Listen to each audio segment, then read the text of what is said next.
How can I create a better work-life balance? And it's a good question, it's an important question, and to me the biggest part of it is the start of the day. Really those first 10 minutes. You want to get your mind right and you want to plan out your day, what you want to accomplish in that day. If you don't write something down, it's not likely to happen.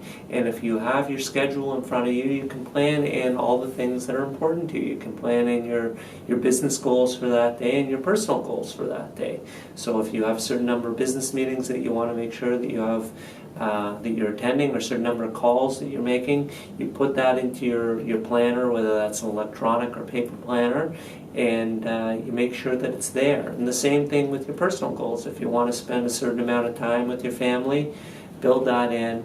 And once again, the same thing would apply to your fitness goals. Those of you who know me, I'm a little bit of a fitness buff, and I always want to make sure there's time for the workout in there, and that will help with all the other things. By staying active, you're going to help with your being able to achieve your business goals and being able to achieve all your family type goals.